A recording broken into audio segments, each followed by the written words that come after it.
My name is Daniela Stevens, and I'm the Director of the Energy Transition and Climate Program at the Inter-American Dialogue.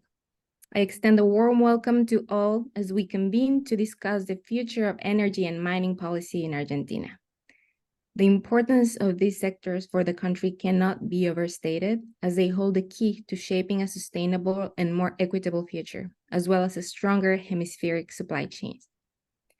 We stand at a pivotal juncture, 2 days after the election, eager to explore and understand what we can expect from the presidency of Javier Milei in terms of policymaking, regulation, and investment for these critical industries.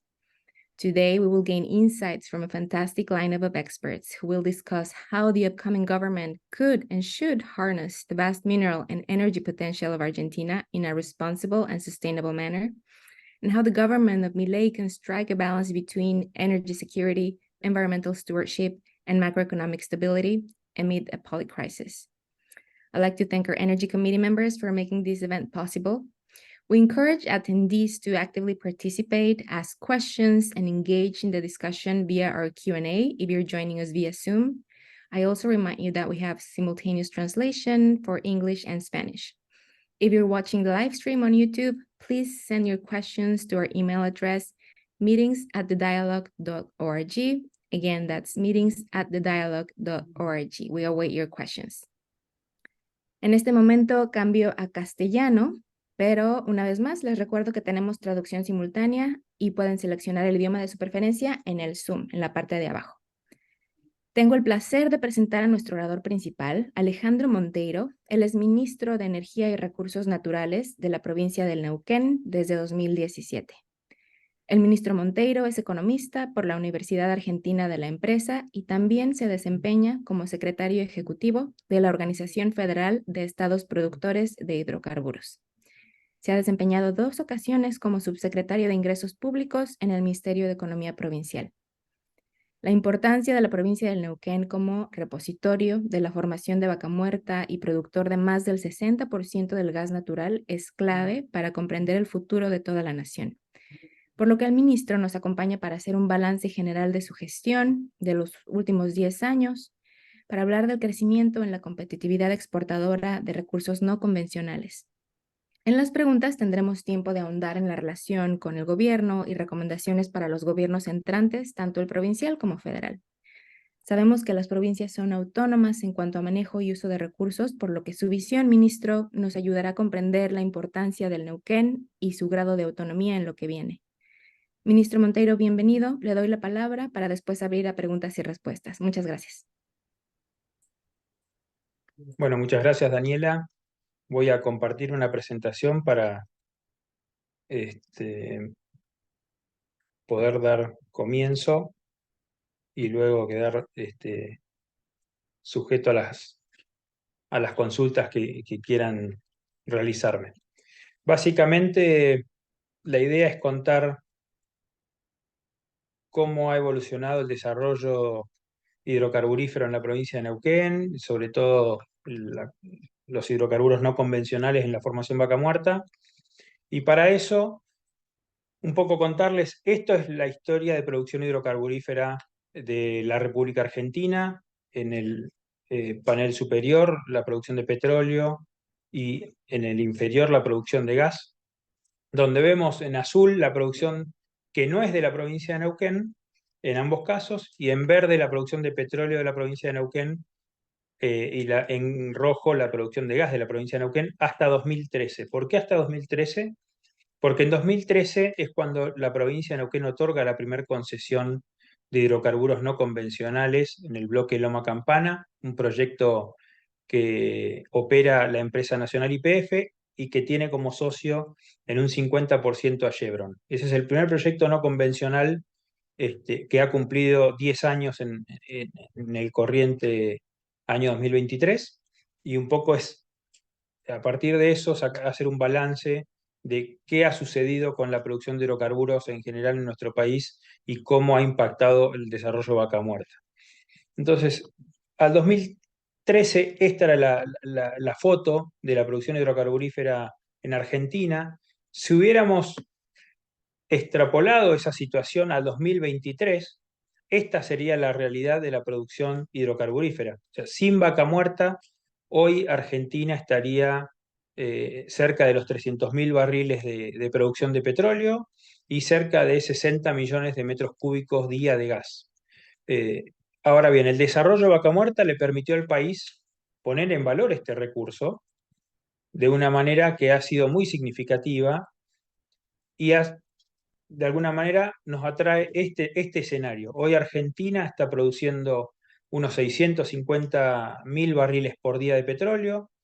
De esos 650.000 barriles diarios, cerca de 100.000 se exportan todos los días, porque es toda la producción que no alcanza a ser refinada en las refinerías que hay en nuestro país.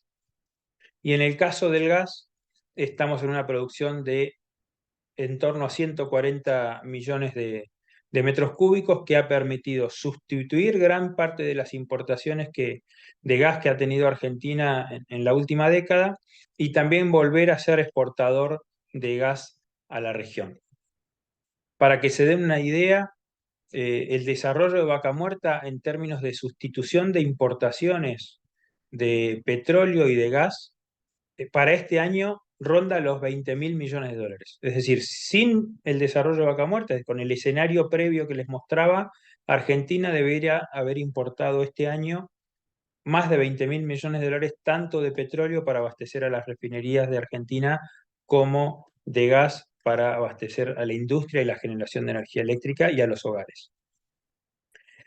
Esto lo hemos logrado en 10 años a partir del desarrollo de solamente el 10% de la superficie de Vaca Muerta. Vaca Muerta tiene aproximadamente 30.000 kilómetros cuadrados. De esos 30.000 kilómetros cuadrados, la provincia ya ha otorgado 47 concesiones que abarcan 10.000 kilómetros cuadrados, pero de esas 47 concesiones, solamente hay 15 en desarrollo continuo. Bueno, esas 15 concesiones que están en manos de empresas nacionales o extranjeras, ahí vemos en el borde superior derecho los logos de las principales empresas que están en la provincia de Neuquén, han logrado en estos 10 años estos resultados con solamente 15 de los 47 bloques en un desarrollo continuo, habiendo invertido más de 40.000 millones de dólares acumulados en estos 10 años. eh, y bueno, y un poco con grandes mejoras y avances en términos de eficiencia y productividad de las inversiones que se han llevado adelante. Para que tengan en cuenta, en Argentina las concesiones hidrocarburíferas las otorgamos las provincias, los estados provinciales, porque somos los dueños de los recursos del subsuelo por la Constitución, con lo cual, como tal, somos, como dueños de recursos, somos autoridad de aplicación en materia hidrocarburífera, no de la política energética, sino que la política energética es resorte del gobierno federal, pero en lo que hace al otorgamiento de concesiones, al control de las inversiones en cada una de las concesiones y de todo lo que es control operativo y ambiental, somos las provincias quienes llevamos adelante esa tarea.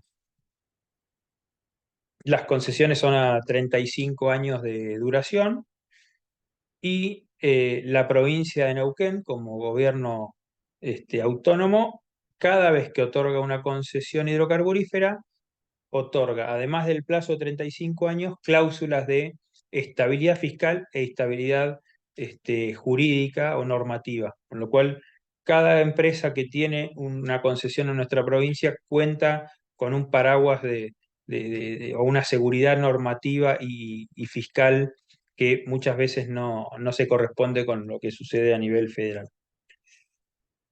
En términos de productividad, un poco para contar cómo hemos avanzado en el desarrollo de Vaca Muerta, acá mostramos la producción acumulada de los pozos promedios según cada año de perforación. O sea, los primeros pozos del 2013 tenían esa producción acumulada que vemos en la curva de la izquierda, y año a año cada pozo promedio que se ha perforado en Neuquén y en Vaca Muerta ha tenido mejores resultados en términos de productividad y también con mejores niveles de eficiencia. Los mejores pozos están en el cuadro de la derecha. El mejor pozo ha sido perforado por Exxon en el área abajo del Choique, un pozo que en 12 meses de producción ha acumulado, o en los primeros 12 meses acumuló 786.000 barriles. Luego tenemos pozos perforados por YPF, Calci alcanzando 600.000 barriles en los primeros 12 meses de producción. La empresa Vista, que también tiene muy buenos pozos, con más de 500.000 barriles diarios en los primeros 12 meses, perdón, diarios no acumulados en los primeros 12 meses. Bueno, y esos son un poco para contar los niveles de productividad y la calidad del recurso que ha tenido Vaca Muerta y que de alguna manera ya desde el punto de vista técnico no se discute. Y en el caso del gas, mostramos lo mismo, un poco la evolución en términos de productividad que han tenido los pozos según el año de perforación y los mejores pozos que hemos tenido en la provincia de Neuquén, en la formación Vaca Muerta de shale gas. Los mejores pozos están en torno a 240, 200 millones de metros cúbicos de gas acumulados en los primeros 12 meses de producción, con lo cual dan una clara muestra también de la calidad del recurso y el potencial del recurso, considerando que, como les comentaba antes, menos del 10% o solamente el 10% de los bloques se encuentran en producción, pero eso no quiere decir que el recurso se haya explotado en un 10%, sino que un bloque que tiene una concesión ya está en una fase de desarrollo continuo y que ha permitido tener estos niveles de productividad, pero todavía tiene mucho para explotarse en cada uno de esos bloques que tenemos en desarrollo. Y bueno, y lo que les contaba un poco las inversiones que hemos tenido en estos primeros 10 años de desarrollo de Vaca Muerta, donde vemos por empresa, las principales empresas que han invertido en nuestra provincia y en el desarrollo de Vaca Muerta, YPF que ha liderado el desarrollo no convencional y ha hecho en los primeros años un esfuerzo muy significativo con pozos verticales para luego mudar a pozos horizontales de ramas cada vez más largas. Todo ese conocimiento desarrollado por YPF y Chevron en los primeros meses de alguna manera fue capitalizado por las compañías en los años siguientes y hoy tenemos un portfolio de inversiones que ha crecido y también se ha diversificado, pero que donde YPF con sus socios, sus principales socios en los principales bloques son Chevron, son Petronas en otros bloques, son Shell y Equinor también en otros bloques, significan todavía YPF y sus socios cerca del 50% de las inversiones. Este año es récord de inversiones con más de 7.500 millones de dólares de CAPEX solamente en la provincia de Neuquén. Bueno, y un poco, este es el mismo gráfico que les mostraba antes, un poco la evolución de la producción hidrocarburífera en Argentina con el desarrollo de Vaca Muerta, mostrando cómo eso permitió revertir las curvas de declino tanto en petróleo como en gas, y proyectando a 2030, nosotros en función de los bloques que tenemos ya adjudicados en concesión y de los planes de inversión que nos han presentado las compañías y que vamos monitoreando y actualizando todos los años, a 2030 vemos que Argentina puede tener un desarrollo hidrocarburífero de esta magnitud. Básicamente sería duplicar la producción de petróleo a 2030, superando el 1.200.000 barriles diarios, y todo ese crecimiento provendría de la formación Vaca Muerta y de la provincia de Neuquén.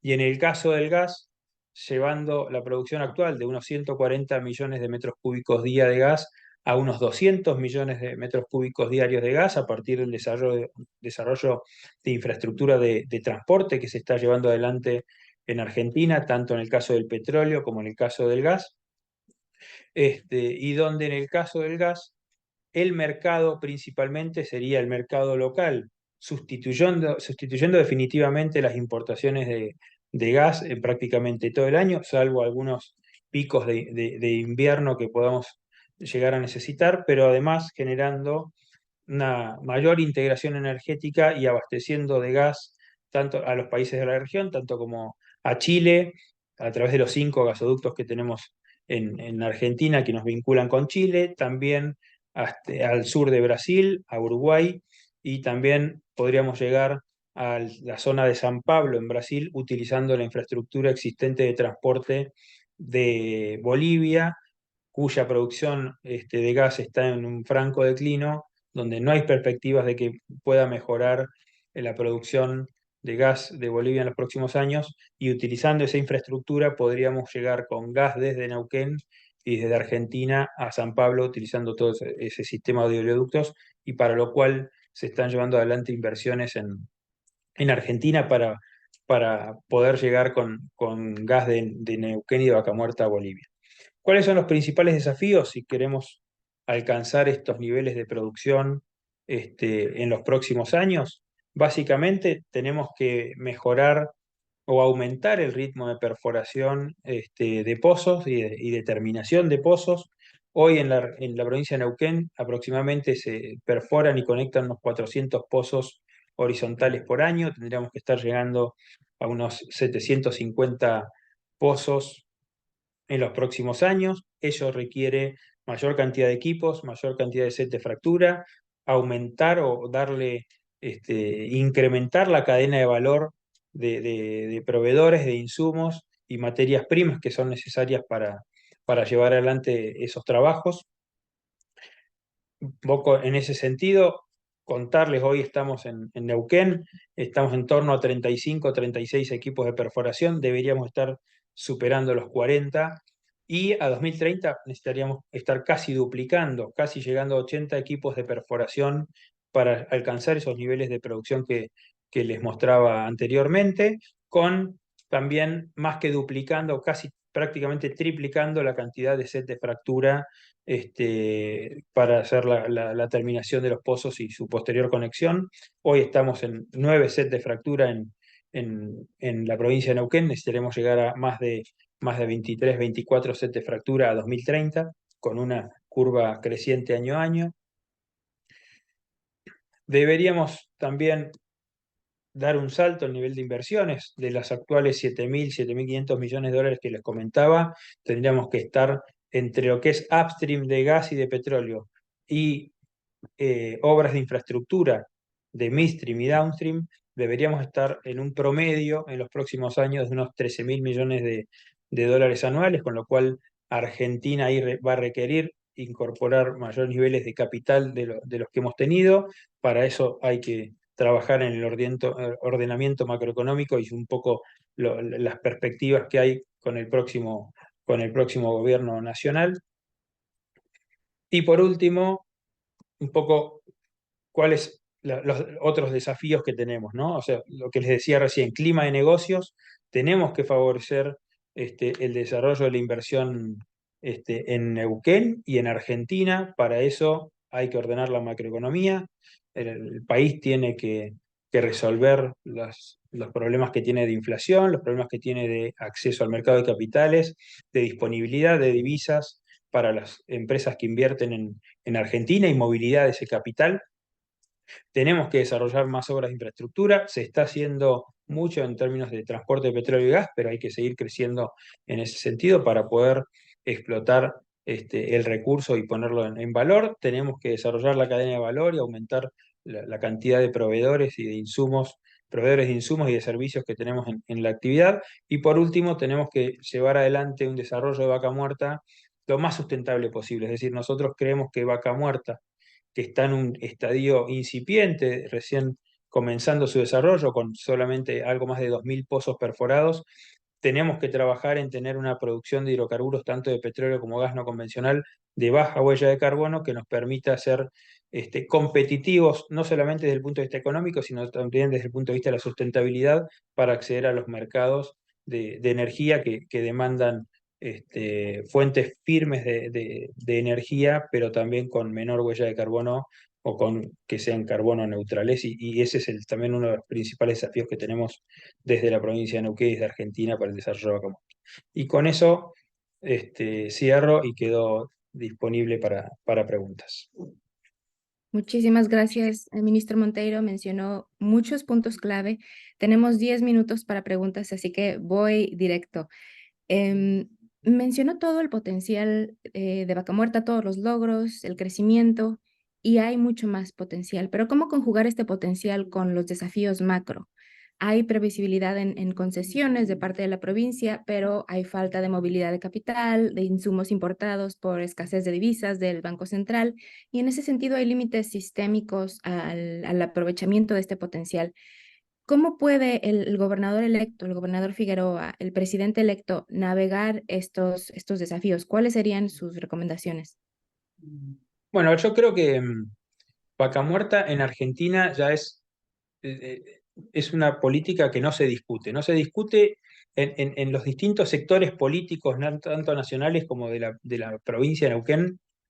No está en discusión la importancia del desarrollo de vaca muerta y las soluciones que puede traer el desarrollo de vaca muerta a nuestro país, tanto a partir del flujo de inversiones que podrían ingresar a Argentina, como en los resultados de sustitución de importaciones que les comentaba anteriormente, como también el flujo de divisas por el incremento de exportaciones. Con lo cual, creo que es vaca muerta y es tratado como una solución, aparte de los problemas o macroeconómicos que tiene Argentina, y como una fuente de dólares que nos va a permitir tratar de estabilizar la economía a mediano plazo. En ese sentido, a ver, la provincia de Neuquén tiene en su historia haber trabajado siempre de la mano de los gobiernos nacionales.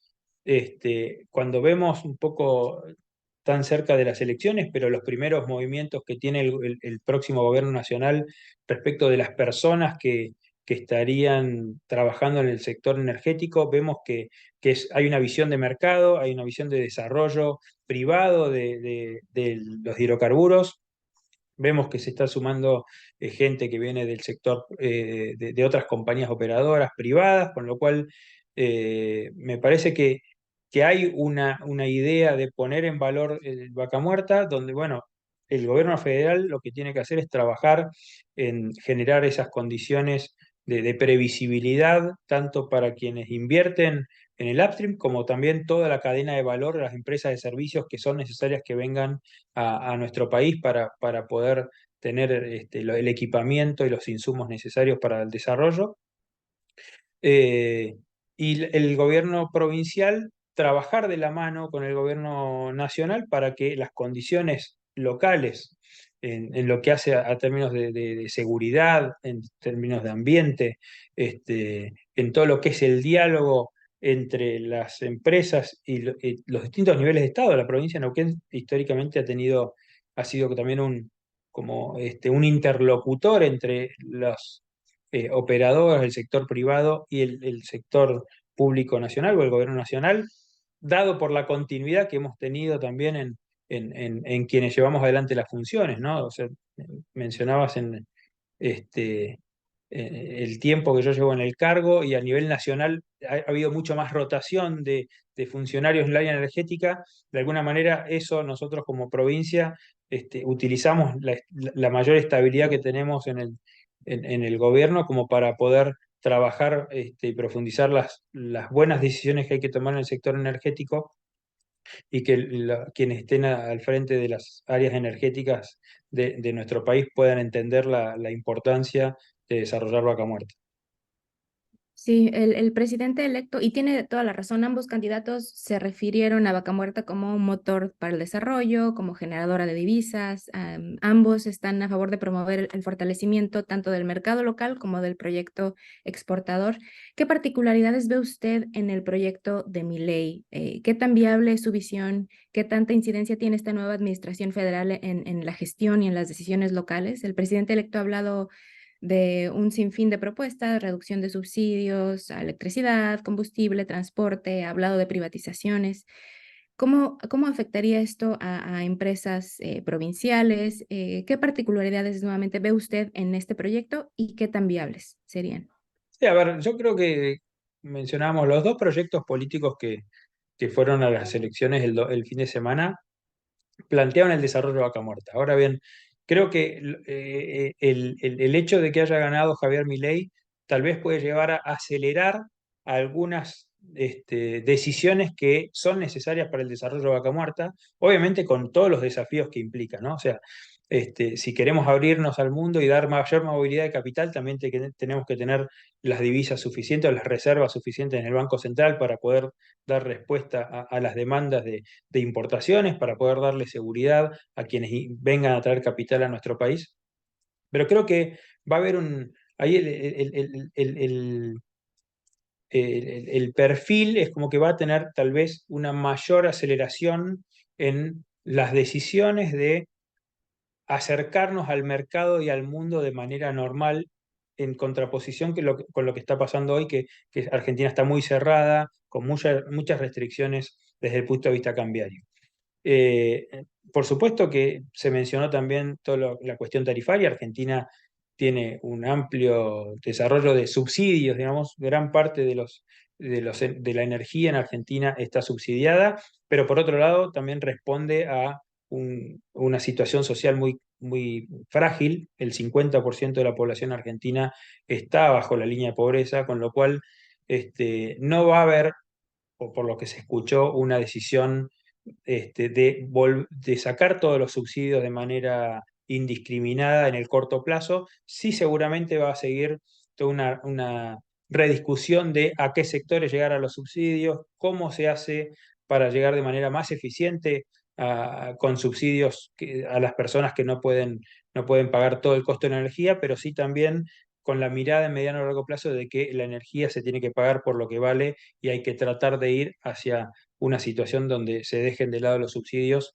y que todo lo que es la energía tenga valores de mercado como sucede en cualquier otro lugar del mundo. Entonces, más apertura, más libre mercado, más rápido. Así Ministro, es. mi última pregunta sería, usted lo mencionó al final como uno de los desafíos. Muchos ven en la explotación de vaca muerta una esperanza para la economía argentina, otros están preocupados por su impacto ambiental. Viene la COP28 ya la próxima semana. ¿Y qué diría usted a aquellos preocupados por el impacto ambiental, por la transición energética, por la descarbonización de la economía y los compromisos ambientales de la Argentina? Bueno, a ver, nosotros vemos el desarrollo de vaca muerta como una herramienta para ir en el camino del cumplimiento de los compromisos ambientales que tiene Argentina y la región.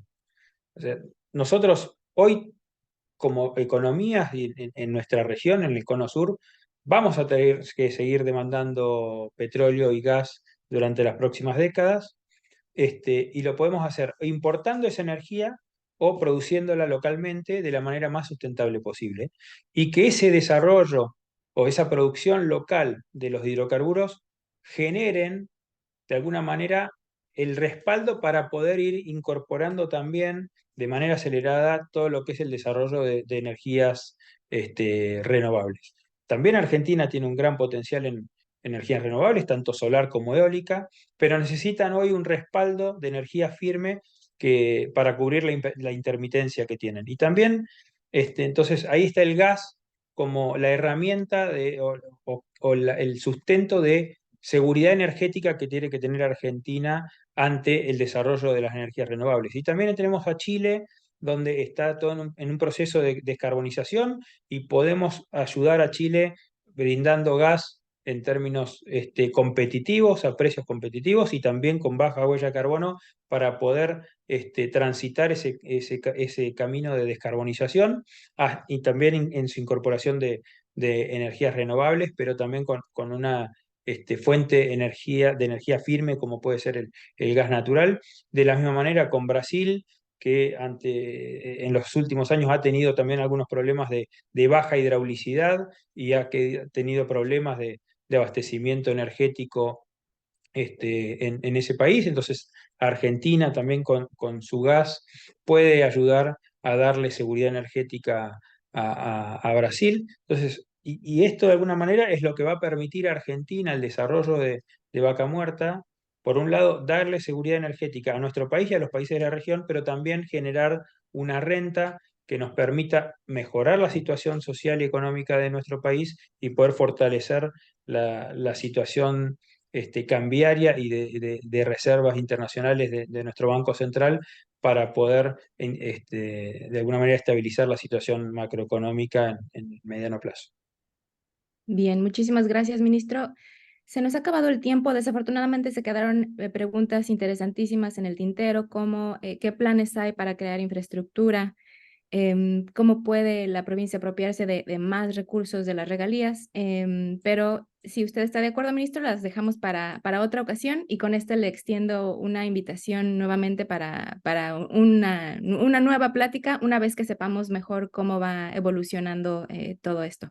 Le agradezco muchísimo por su tiempo, por su análisis, por su reacción inmediata. Seguiremos con mucho interés los desarrollos de la provincia y le deseamos lo mejor en estos últimos días de su gestión. Bueno, muchas gracias por la invitación y bueno, quedo escuchando un poco el panel siguiente. Muchas gracias. Muchísimas gracias. Y gracias a todos quienes enviaron sus preguntas. Una disculpa por no poderlas responder, pero esperamos que muchas de estas dudas se vayan aclarando con nuestros expertos. I'll return to English for the second part of our meeting. I remind you that we have simultaneous translation for whomever wishes to listen in Spanish. We have a panel discussion now with 4 incredible experts. Let me introduce our speakers alphabetically. We have Gabriel Blanco. Gabriel is a professor at the School of Engineering of UNICEN, Argentina.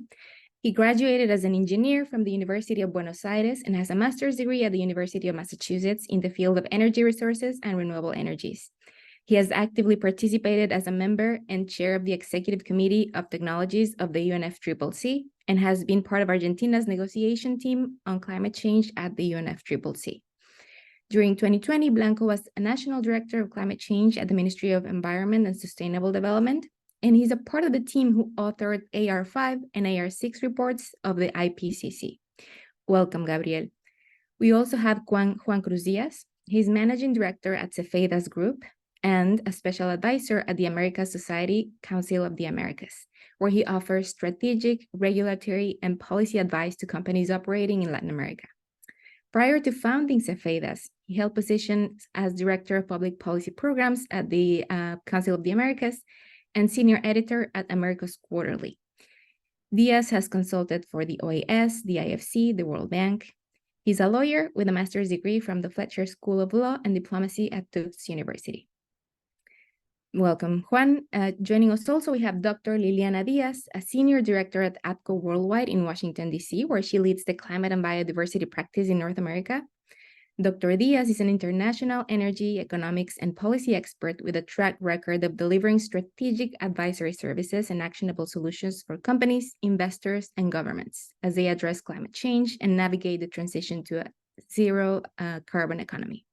She brings economic and commercial expertise in the energy and climate space with a focus on decarbonization strategies, levers, and technologies. She holds a PhD from Johns Hopkins University. Last but not least, we have Guillermo Diaz Cornejo. Guillermo is a lawyer and general director of Environment of Córdoba, Argentina's second largest city. Guillermo has a master's in energy from the University of Buenos Aires and a master's in business administration. Also, he's a university professor in environmental law and natural resources. He has won several scholarships to study abroad, namely at the University of Massachusetts, University of Bologna, University of São Paulo. In 2022, he was awarded a Young Outstanding Leader of Córdoba and Argentina. So we have these incredible experts, and without further ado, I will thank you for being here. I'm especially grateful again, given that it's only 2 days out of the election. So thank you so much for joining us. I'll start with my first questions, and Dr. Diaz, this is for you. We have online several experts in energy in Argentina. We have some other people who are experts in Argentinian politics, but not energy. Can you give us a diagnosis of where Argentina stands? In a nutshell, what has been the evolution of the energy policy landscape in Argentina in the last decades? How has it evolved alongside these cycles of deficit, debt, inflation, default? Give us a little bit of a glimpse. Daniela, many thanks for the question and also for the invitation. I am very pleased to be part of this panel with esteemed colleagues. I'm the only Colombian in this panel among Argentines speaking about Argentina. I am a student of public policy and energy policy in the Americas, and my remarks may be guided by this idea of pro picture of what public policy functional public policy looks like and where Argentina stands in that spectrum. And I would like to start with two positive observations about Argentina. The first, Argentina is the cradle of innovative policy that is ambitious. And I speak about the fact, it's a fact, that Argentina created the concept of a vertically integrated state-owned company to manage the resources, the wealth of the state, and create an energy industry. And that idea, that policy solution was replicated throughout the world. And so Argentina is capable of that. And it was actually this policy solution that is articulated the energy sector in Argentina for many decades. And it was a model that worked, and it had its negative aspects, but in overall it worked. It allowed the Argentine government to create a sector that was functional and that produced wealth for the country, that managed the resources. And the second positive observation is that Argentina is also very attuned to the need for transformation. When it was clear that the model that they had installed many decades prior didn't work out, didn't produce the outcome that was required, Argentina embraced an innovative solution that wasn't coming from Argentina, it was coming from outside, and recognized the need for transformation. So I see those two as positives. And in embracing this idea of transformation, of change, Argentina embarked in this process of redefining the business model that may work for Argentina to exploit its resources into the future. And it has been iterating with policy solutions and recipes to figure out a way to sustainably redefine the role of the state. What should be the role of the state in the energy sector in Argentina? To increase the level of competition, because that is pivotal for how it's going to monetize its enviable wealth in hydrocarbons and renewable energy resources.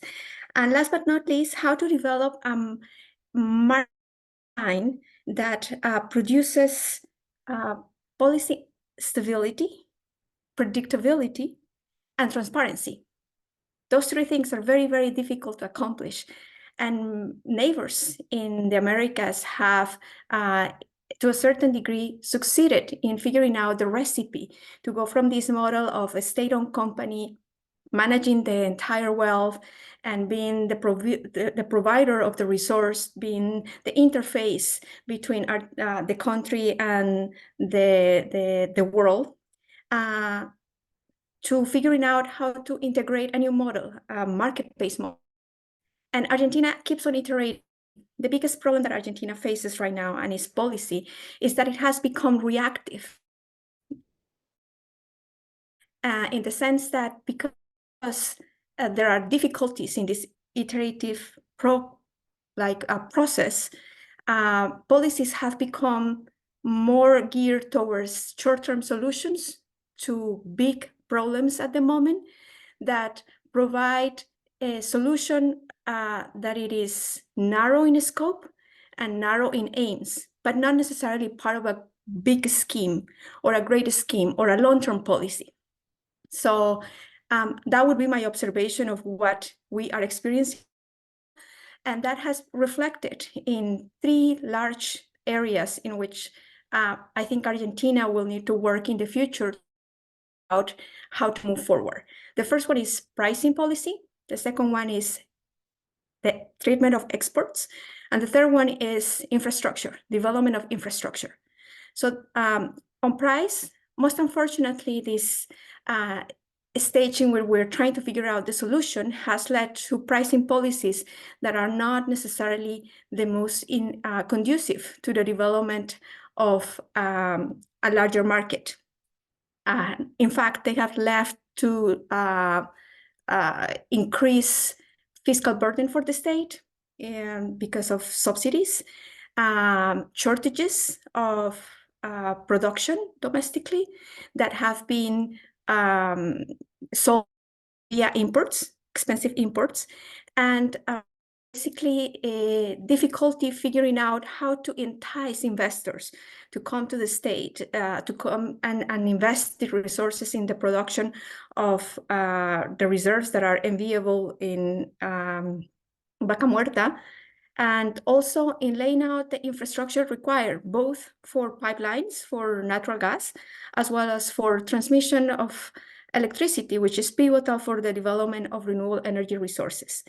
So this is kind of my diagnostic. It is not necessarily the most positive, but I think as I started with a positive dimension, Argentina is well placed to turn things around.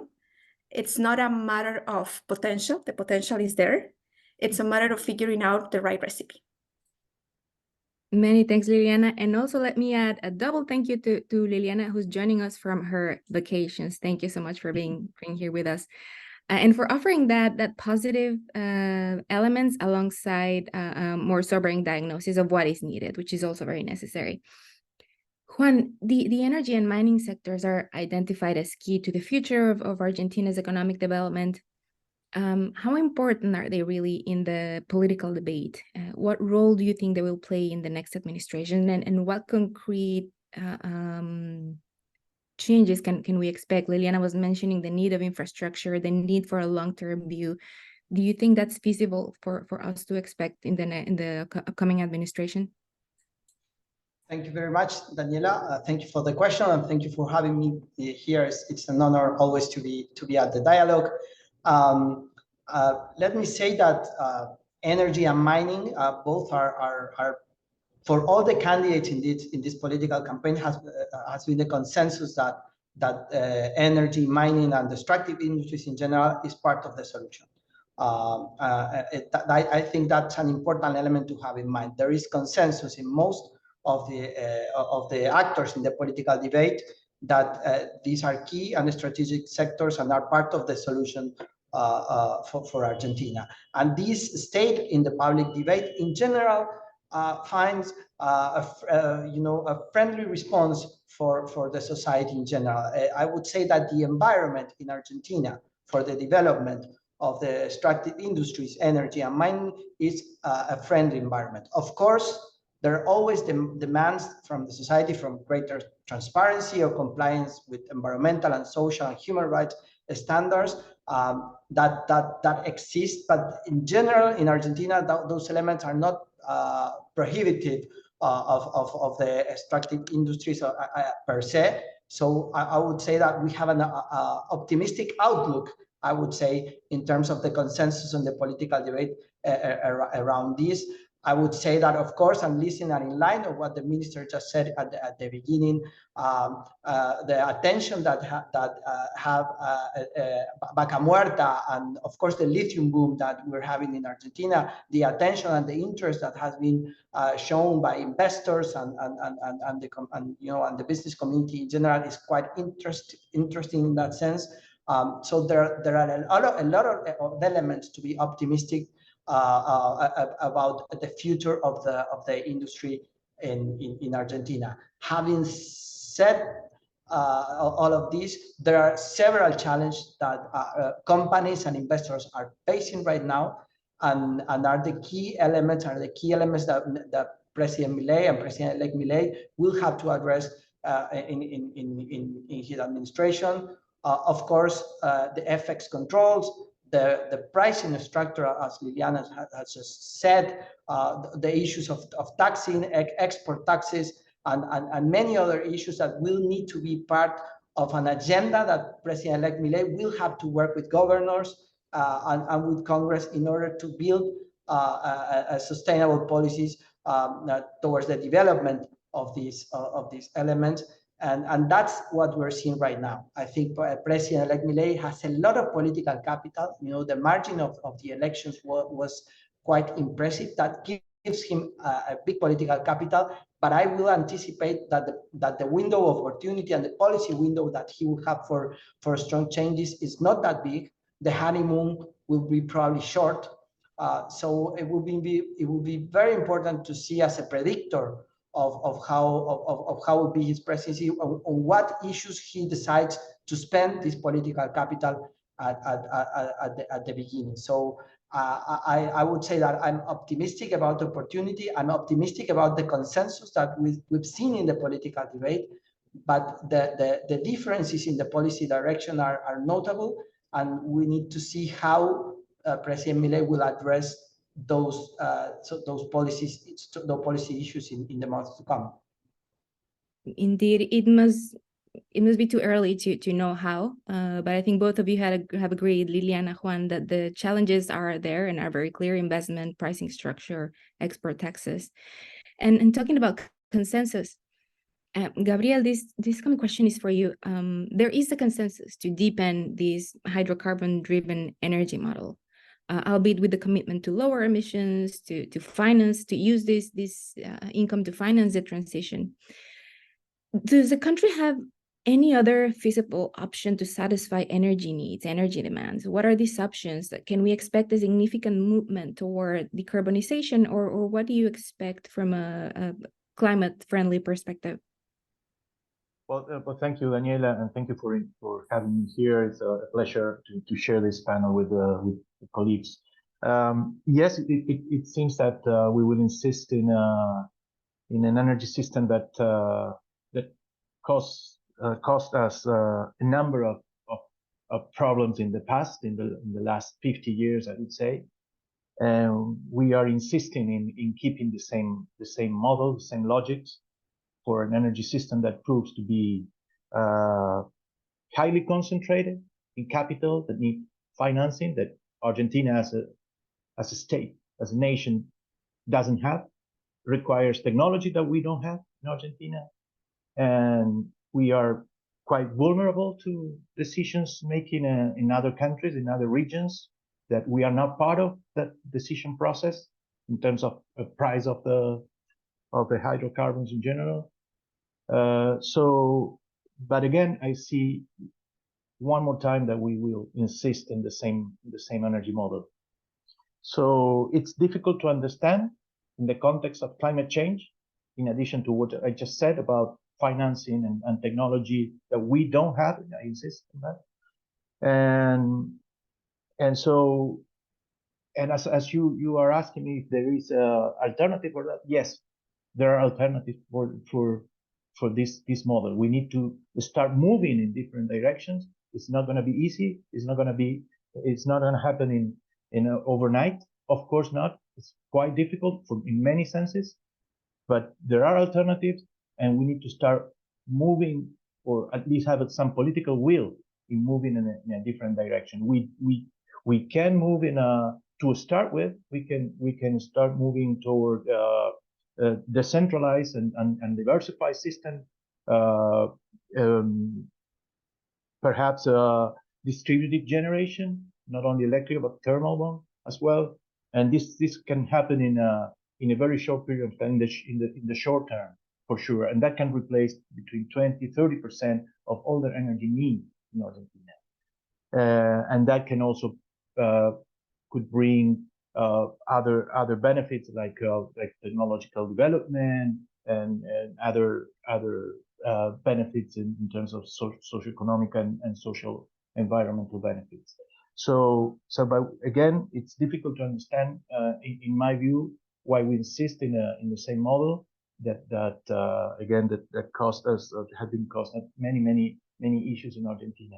And alternatives should be around diversification of the energy mix, decentralization of the management of the system in general, not only in the production of energy, but in the management in general.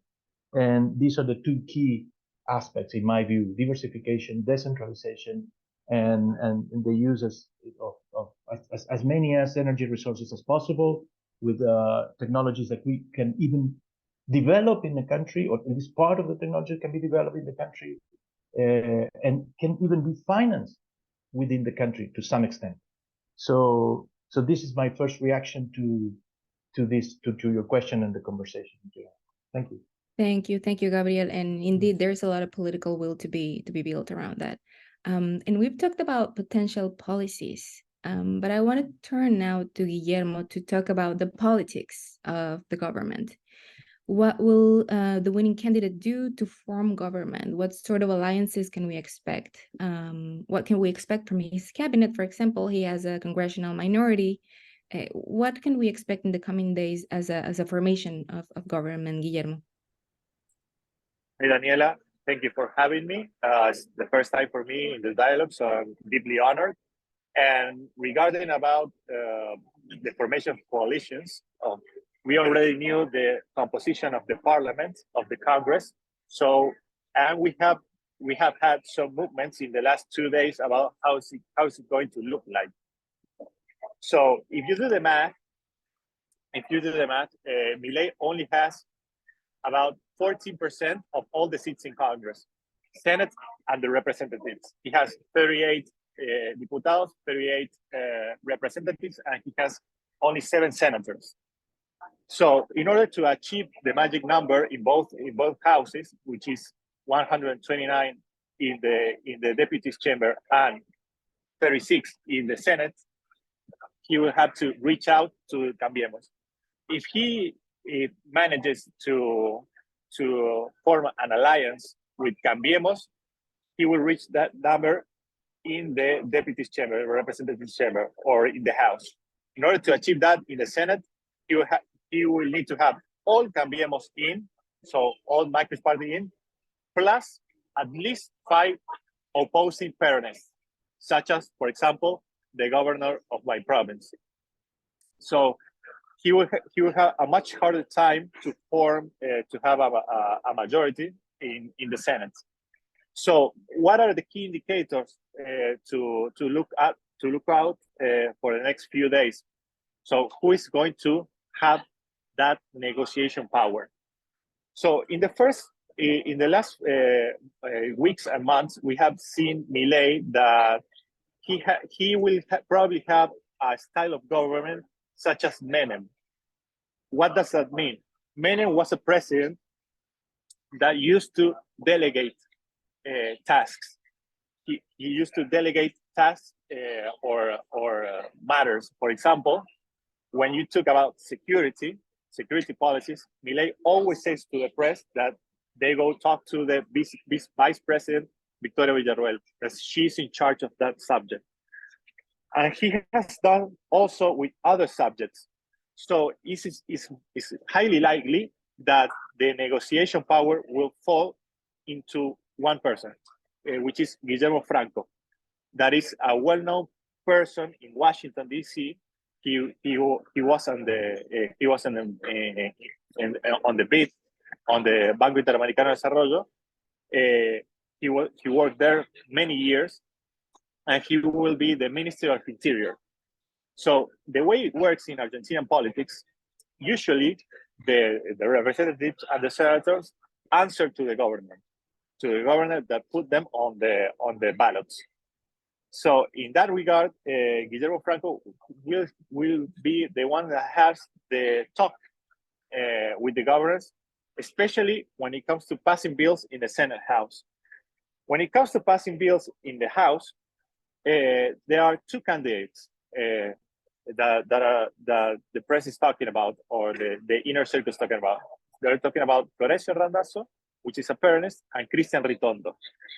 Florencio Randazzo was the vice president of Esquereti, which is the governor of my province, and he would be the most solid choice. I will explain that later. Or will probably be the candidate of Macri, which is Cristian Ritondo, that held the same position in previous administrations. They will be the ones that are going to collect the votes. So you have to look out to whatever of those persons are going to be presidents of the House. My guess is going to be that it's going to be Florencio Randazzo. Why? Because Milei already has incorporated Macri and has already incorporated Patricia Bullrich and many deputies. He has to reach out to more people, especially the opposing Peronistas, because Milei will need to have their support in order to to fulfill their promises, not only in Congress, but also in the streets. It's going to be hard for Milei to pass these bills and to sustain them, and we call on the streets to sustain them against the protests that will happen. And another thing, as the other colleague said, the window of the honeymoon will be probably very short. And he will face two options to take. One is to have, like Menem had, an integral reform of the state that was imaginated by a well-known lawyer. That was called Dromi. That he reformed the state in a single gigantic bill, or he will need to pass many small bills.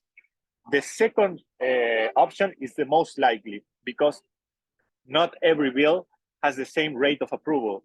For example, Cambiemos is highly in favor of privatizing the Aerolíneas Argentinas, the national airlines, but not so much with privatizing YPF, the national oil company. So it's probably we're gonna have diverse bills that are gonna happen in the same time. But still, and I'm closing my opinion on this subject, probably we will not be seeing the privatization of YPF in this year. Why? Because Milei has repeatedly said that he's going to revalue and restructure the company first in order to sell it at a higher value later. So probably what we will have for the energy sector is a floating exchange rate. Probably the Minister of Economy is going to be Sturzenegger, and he already said that the first thing that we're gonna have is a floating exchange rate, a floating exchange rate between the dollar and the peso. That will be a huge incentive for oil companies or any companies to export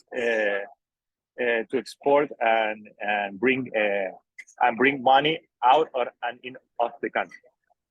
Thank you for that insider's perspective, Guillermo, and for addressing everybody's burning question, I think. And when you said it won't happen this year, the privatization, you mean 2024, but you mean that is a question, and you mean that it may happen in 2025 after the restructuring? Yeah. All right. Yes. Probably what are the tools that any president have? That any president have, regardless the approval of Congress, is the monetary policies, the international politics, and the administration of the national budget. Those are faculties exclusive to the president. So okay. I will expect that we have more hardcore Milei policies on that regard, and more nuanced politics in Congress. Okay. Thank you, Guillermo. Dr. Diaz, I'm going back to you. Catherine Schmidt has a question in the chat that is similar to what I'm about to ask. What can President-elect build as we stand? What can the President-elect execute in the short run and from a feasibility standpoint? For example, there is a hydrogen initiative flowing around. Do you expect to have a clear hydrogen roadmap in the next first year of government? Or is there a way that the president can regain the interest of investors? What is in the words of Catherine Schmidt, what is the lowest hanging fruit, and what do we expect Milei to tackle first on energy? It's an interesting question, and I am taking out my crystal ball, so forgive it's not correct. It's just that my best effort at guessing what the course would be. I would think that there is a tremendous national agreement that in order to monetize the resources of Vaca Muerta, Argentina needs to provide incentives for the investors to come and deploy the capex necessary, not only in increasing production, but also laying out the infrastructure required to take those reserves out into the world. The domestic market is not enough for the size of the resource, and therefore the ticket is the export of those, particularly gas resources. If that is the case, I would say that the Milei administration will work fast and very focused on figuring out what can be done from the regulatory point of view to alleviate the tension that there is for investors regarding the export regulations that cannot entice them to come. So I would understand that one of the first things that the Milei administration is proposed to do is to pass an omnibus project law that brings a lot of the minor changes to regulations that can be quickly upgraded. And one of them regards exports. The thinking behind, economic thinking behind, I believe, is that if you enlarge the market, the ability of producers to reach and monetize their investment, the resources, and fetch higher prices, particularly in Asian markets, you are going to incentivize production. You're going to incentivize investment. And if there is more production, more investment, then there is a case for laying out the infrastructure. So it's kind of a virtuous cycle. I would say that the second one would be to tackle infrastructure, to figuring out what are the hurdles that investors see in laying out infrastructure, not only for pipelines, but also for transmission lines. How to bring more clarity to the process of permitting transmission lines, and how to speed that process up by allowing private investors to propose projects. And I think that if they do that, they will entice the investment community. Now, in order to deliver on those promises, at least for the infrastructure bit, the state has to have a capacity to process permitting quickly, to actually walk the talk. And that will require the Milei administration not only to think about how to change the rules of the game, but how to increase the institutional capability of the state to deal with more requirements on permitting, on figuring out planning of this new infrastructure. And so those are my thoughts in that regard of the low-hanging fruit. With regards to hydrogen, hydrogen is the new darling of the energy transition. It's a vector. It's versatile. It's a fuel that allows you to take electricity, an electron, and turn it into a molecule. It's a fuel that allows for the burning so that you can produce power. It's a long-term storage solution. It is also a fuel that produces high heat and produces no CO2. Therefore, it's a great solution for industry and the abatement of emissions in the production of cement, steel, the hard-to-abate sectors. And it is also a solution for transport, particularly for truck, for long-term haul transport. And Argentina exports a lot of goods. And so it could be a solution for reducing emissions if rightly implemented. Now, it requires very large investments, incentives that are aligned, and Argentina will be competing with regional neighbors. Brazil, it's wanting to develop a hydrogen economy. Colombia already has a roadmap. And the United States is the king in the Americas with its hydrogen economy proposal. That requires not only aligning the clear rules of the game, but also having an active presence in the figuring out ways to reduce the green premium for the production of low carbon hydrogen.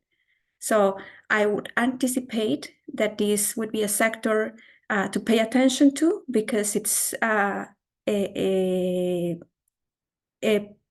fuel for the future, and also a way to monetize, in a way, the riches of Vaca Muerta.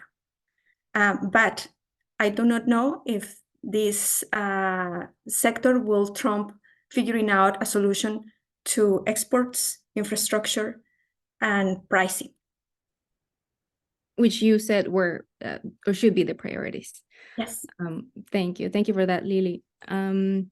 Gabriel, no, excuse me, before going to Gabriel, I have a question for Juan, sort of a follow-up. Argentina faces several obstacles in the development not only of shale gas, but also in the development of more sustainable matrix that includes hydrogen, renewables, mining. So what do you see as the main challenges that Milei's government will have to face to unleash the full potential of these sectors? Lily already mentioned, and you already mentioned, infrastructure, institutional capacity. From what Milei has said, what do you think is sensible, and what are you wary about? What do you expect to be more feasible? Yeah, of course. I mean, of course, as I said before, and it has been said here today, the potential of Argentina is huge. You know, of course, in the Vaca Muerta, shale, but of course, other sectors, critical minerals, and a lot of potential in clean energy.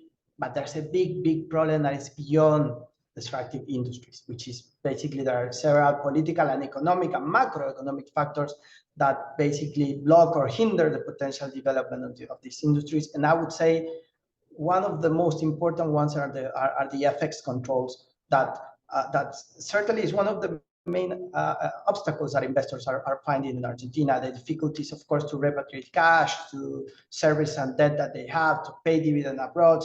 So for us, as far as we really know, for investors, this is the most important problem, and the president-elect knows this.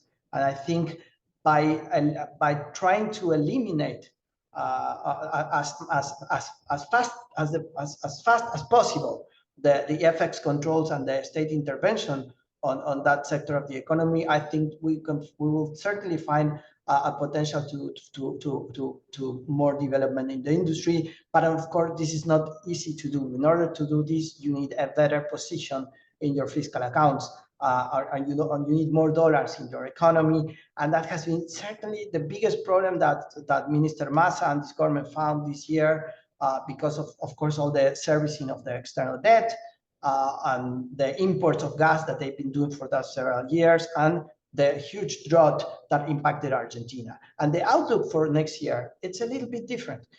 We will certainly, the harvesting season is promising to be better. So the accounts for the government will be better in that sense. The government will collect some dollars from there. There will be a lot of savings in the import of gas. You know, the construction of the pipeline, of the Nestor Kirchner pipeline, will help certainly to replace some imports with local gas, and the conditions will be better for President Milei, together with other measures, to start easing the FX. That, together with some of the things we've been talking about, the pricing, removing of some of the energy subsidies, working a lot on certain infrastructure products, will certainly help. The announcement, I mean, I don't know that many of ministers are already announced, and we're waiting for that. But one minister that has been announced is Germán Ferraro. He will be the Minister of Infrastructure. And as Minister of Infrastructure, it's been said that he will have certain things under his portfolio, which includes mining and energy as well. So we heard that Minister Ferraro will work certainly in generating favorable conditions for private investment in the infrastructure sector, and tied to that, the infrastructure for gas, for oil, for energy transmission, and so on. So I think that what we should expect at the beginning in order to unleash some of the potential that Argentina has. Thanks, Juan. And I would like to deepen into the potential. Now turning to Gabriel. We know that mining is a decentralized activity in Argentina, and that provinces have the final say on the projects. Is there anything in the hands of the federal executive to coordinate or to encourage, particularly research and development in the critical minerals and processing sector, and on the export side? And considering that mining is also carbon intensive, do you see any red flags, or do you see more of an opportunity in the mining of critical minerals? What worries me is that we continue with the same logic as you know, for 500 years, I would say, and this the logic of extractivism never works in Argentina. Actually, has never worked. and it's not working, it doesn't spill over any wealth for anything, the rest of the society. And we continue to do so, and we will apparently continue to do so. What the federal government can do about it is limited in a certain way, but it has also has some resources, some instruments that can apply for that, to at least not getting royalties just for the 3% of the export that are based on what the company says that this is exporting at a certain time. It's not even controlled by anyone. So there is also some minimum standards in terms of social and environmental standards that can be applied by the federal government, and again, but as you said, it's sometimes difficult because the provinces are the main responsible for the exploitation of those resources, mining of those resources. But again, the federal government has some tools and instruments that can use to at least control to some extent the exploitations and the damage that the industry is causing in the society and environment. So yeah, once again, I think we also need to see how we can sort of create a tool that can allow us to analyze policies and measures in the energy sector, in the mining sector, can help us to analyze in an integral way all the potential impacts that any policy or program can have on the environment and the societies surrounding the project, and etc. So we need to create a tool that is not yet being discussed, but that should be a systemic analysis of policies and measures, and an instrument that can help us to do that systemic analysis across all the dimensions that are part of the development of a society. So this is again what I see we are missing. We are missing the point here, which is 500 years of history tells us that this logic and this model never help. We have 40% of poverty in Argentina, and we are being applying the same kind of policies and measures and under this logic, and we are creating more and more poverty in the country. So something has to be done. We need to rethink what we are doing. Thanks. Thank you, Gabriel, for that call of rethinking energy systems and development systems. I have a question about markets for Guillermo, and I see that Guillermo, there you are. Thank you so much, Guillermo. Argentina's markets were closed on Monday, but Milei's victory led to a surge in US-listed shares of Argentine companies, including YPF. You've talked about the potential privatization in the coming years, but the share of YPF rallied 40%. There's still much to see. You were talking about potential cabinet members, potential leaders in Congress. But for now, please help us understand the reaction of the markets and investors' enthusiasm after calls for privatization. Is that what you expected? We were expecting that. So we were expecting that, but in a sense, there was a letter that was signed by 100 economists in the last few days, urging not to vote for Milei because the economy would plummet. So the contrary happened. So the ADRs of Argentina soared for 40%. The banks were 25%. YPF 40 up to 42% at one point of the day, and that truly is a sign that Milei's policies are welcomed by the market, and that he will head onto the privatization of many sectors, including the energy sector. I personally, as I said, I don't think that privatization will happen in this composition of Congress. I think that will probably happen when we have a new composition Congress in 2025. He will probably go through that line, and he will try to stabilize the economy and particularly go all into the dollarization. I think that is the key issue for Milei economic policies, and I think that the markets in general will be welcoming of the cutting of spending of Milei, especially because he has Macri on his side, and he in Argentina we have a political theorem that's called Baglini's theorem.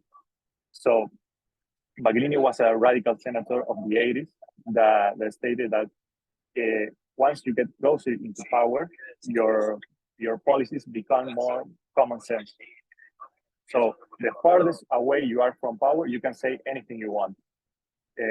Because regardless of anything you said, you will not have to pursue your policy. So Milei now is in power. He's becoming more nuanced. He's becoming, for example, one of the things that he's becoming more nuanced is regarding his relations towards China and Brazil. Diana Mondino, who is going to be the next chancellor of Argentina, the next minister of foreign policies, already saying today, she said that that relations with China will continue as normal, business as usual. The only thing that will change is that there will not be no longer secret conditions or secret agreements that have happened in previous terms. That we have secret agreements with China regarding the energy policies, regarding aerospatial policies. That will not happen. That will not happen, and all will be dealt in broad daylight. Thank you for that terrific segue, because actually that was my following question. And thank you, Guillermo, for joining us from the plane. I know you have a busy day, so I appreciate that you're joining us from the airport, and now I think from your plane seat. No problem. That, as you know, the new cabinets are forming, so I'm going to have a meeting in Buenos Aires. Wonderful. Please let us know. So this next question is I'm going to direct it to Juan, but please, whomever else wishes to answer, go ahead. And it was precisely what Guillermo was saying. Milei has been vocal about his opposition to deepening relations with China, also to joining the BRICS Plus bloc, the augmented version. Is this even feasible given Argentina's centrality in the BRI? We already see some more nuanced positions from his advisor saying, no, we only oppose secret deals, but we are going to continue relationships with China. Was this a response to macroeconomic realities of Argentina, from opposition from the private sector? Would Milei have to yield in the short run? And on a more positive note, can we expect closer collaboration perhaps with the United States and things like critical minerals? Secretary Blinken reacted recently, highlighting how important the collaboration was on climate change, for example. So maybe can we expect more on that issue? Please go ahead, Juan. Well, thank you. I think it's a quite complex question because it implies several blocks. I'm more worried about the relationship with Brazil, in which President Milei has been President-elect Milei has been quite vocal that he wouldn't deal with communists like President Lula or the government of China. He has said in the campaign that he will let the private sector do their business without the government with China. And even in the debate, he talked about some triangle way to trade with China, which was quite particular, I would say. As Guillermo said before, once the possibility of becoming a government became more real, they understand that most of that situation is not possible. Argentina needs to have an excellent relation with China, with Brazil, and with the United States. Even in these geopolitical tensions between the United States and China, Argentina, as most of the countries of our region, needs to balance very well that tension, because most of our exports go to China, and most of our foreign direct investment comes from the US. So we should expect that to continue. Probably not the strategic and political intensity in the bilateral relation with China or Brazil, but the diplomatic, institutional, and diplomatic relations will continue. The commercial and trade relations are too important in that regard. But certainly, we should expect an alignment with the U.S. Government, strategically with the U.S., but with some nuances. You know, the U.S. ambassador in Argentina congratulated President Milei, stressing the shared values for human rights and climate change, for example, issues that have been troubling for Mr. Milei in the campaign. Mr. Milei, you know, has denied even the climate change existence in the past. So I think it will be interesting to see also the open support that former President Trump and his people have with Milei, and the good relationship that Milei has with the Trump environment, I would say. We need to see, we will get to see how will affect the stance of the bilateral relationship. That we'll have to say it's in a very good shape. Argentina today, the level of and the quality of the bilateral relationship with the US is probably at its best in many decades. So that's an important issue to watch. I expect, and with this and many other issues, the pragmatism to be more important than the dogmatism in the Milei camp, and I'm anticipating probably a continuing good relationship with those countries. As for the BRICS, probably that's something that can be less energetic. I don't imagine a presidency of Javier Milei pushing for joining the BRICS in next year. Thank you, Juan. Would anybody else like to answer that question? We have some time still for either reacting to what other panelists have said, if you would like to have more of a conversation on the one hand. And also we have a couple of questions from the audience. And I was thinking, Gabriel, that maybe you could, and somebody's asking here as well, about the climate significance of a climate denialist, of somebody who doesn't believe that climate change is anthropomorphic, but has claimed that even though he doesn't believe, he will still continue some of the energy transition policies. This Minyo Kim from Politico's DNE News is asking about that, and also if there will be an endorsement of clearings of forests like those in Chaco, and what will be the potential Latin America consequences of this. And I'm gonna give you the word, as I see your hands raised, and I see Guillermo first. Okay, so regarding Milei's environmental policies, so as Minister from Neuquén previously said, that falls especially in the provinces.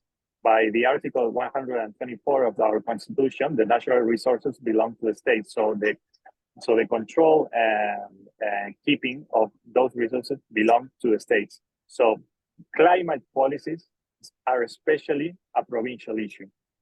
But regarding the transition of energy, regarding, for example, the renewable energies that we once had in Macri's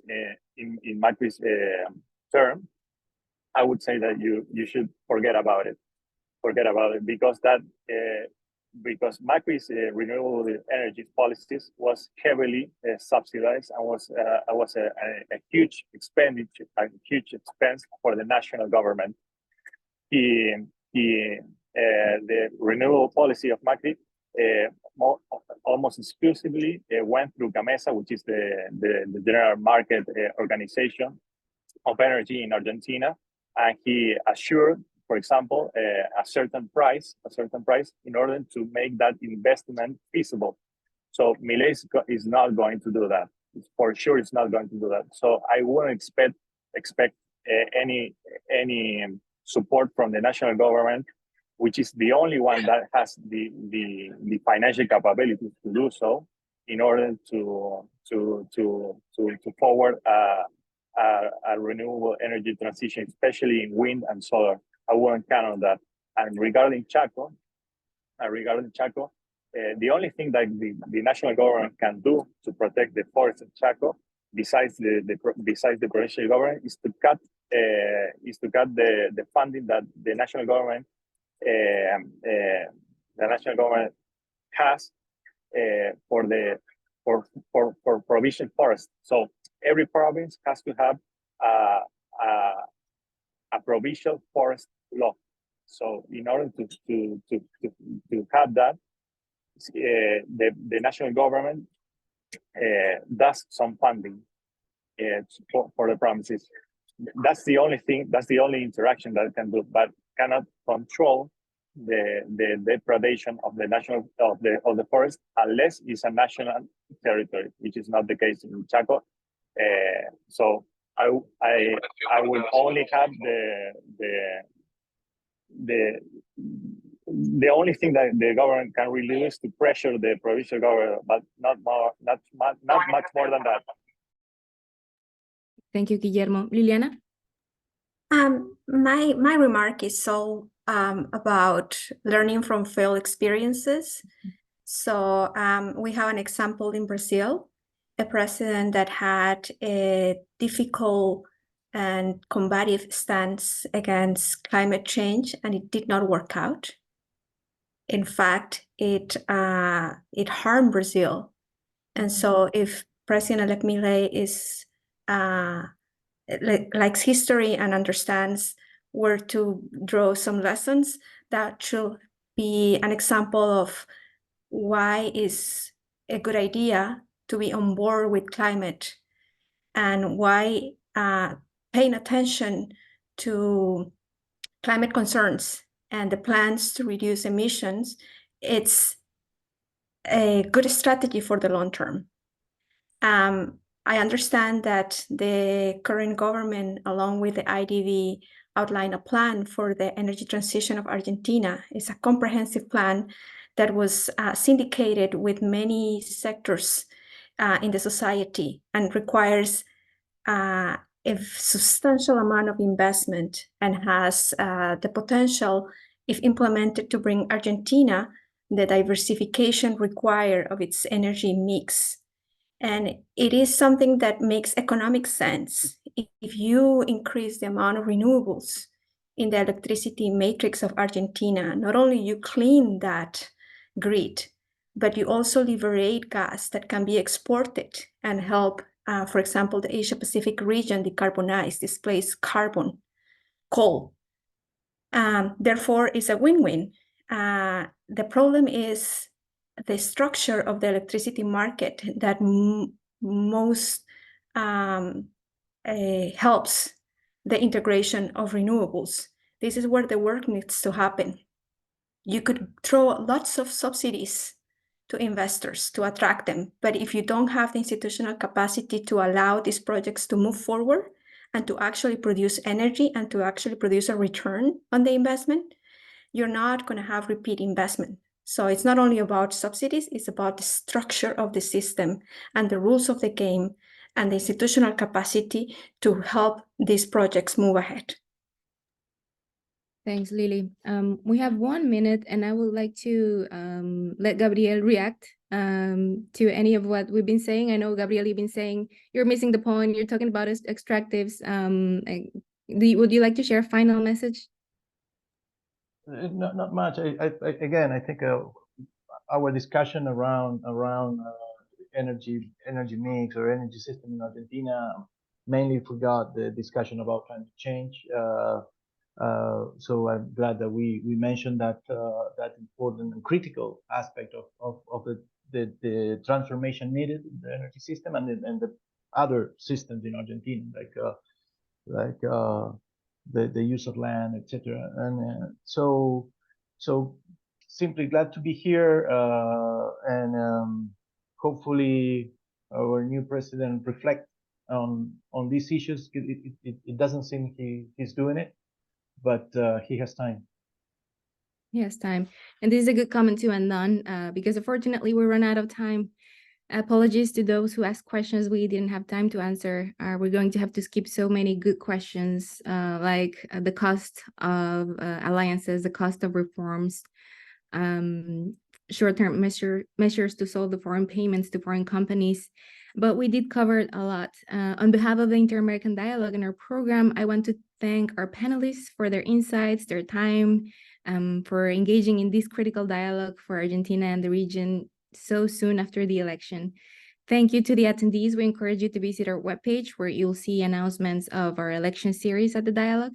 Many thanks to my colleague Michael Kearns for helping to organize this webinar. Thank you to our magnificent interpreters. We look forward to seeing you all soon at our next event, and have a good rest of the day. Goodbye. Thank you. Bye-bye. Thank you.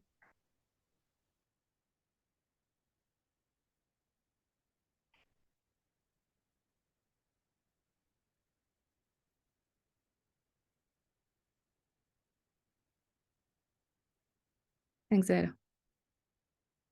Bye, Marina.